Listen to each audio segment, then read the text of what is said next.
Hello ladies and gentlemen, my name is Greg Michalowski and this is a daily Forex report for equities.com. Today's date is July 10th, 2014. Let's take a look at the major news stories impacting the Forex market and trading here today. The Australian unemployment rate was higher than expectations at 6%. This equaled the highest level since July 2003.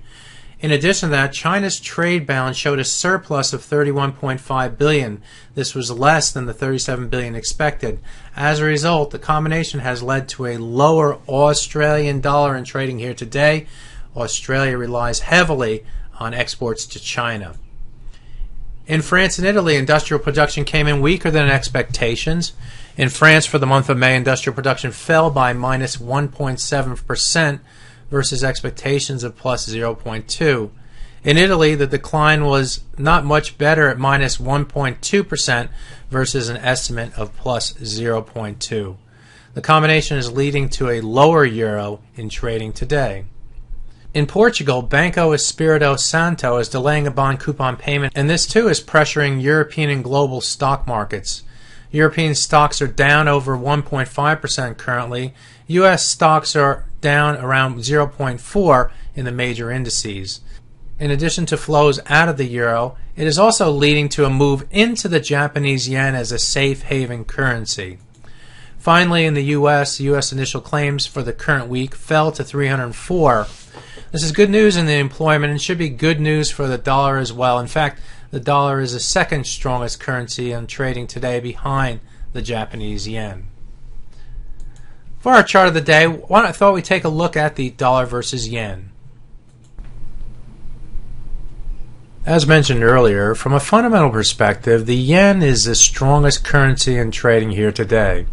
That's because there's a flow of funds into the relative safety of the yen as a result of declining stock prices. So what does the technical picture look like? Here we have a daily chart of the dollar versus yen.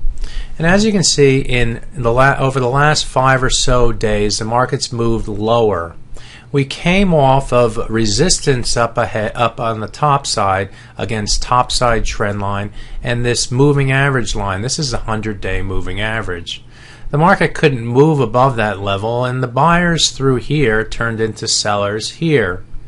Now with the stock market moving lower today, we're getting another push to the downside, and that push to the downside has moved below the most recent lows here, this trend line connecting those lows.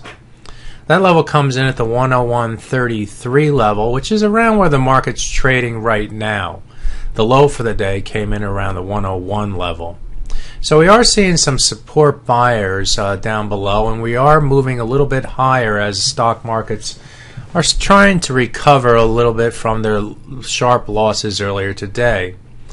If the bias from a fundamentals and technical perspective is going to remain to the downside, we're probably going to need to see stocks remain under pressure, and also need from a technical perspective to see the price remain below either this trend line or this trend line right here and the 200-day moving average.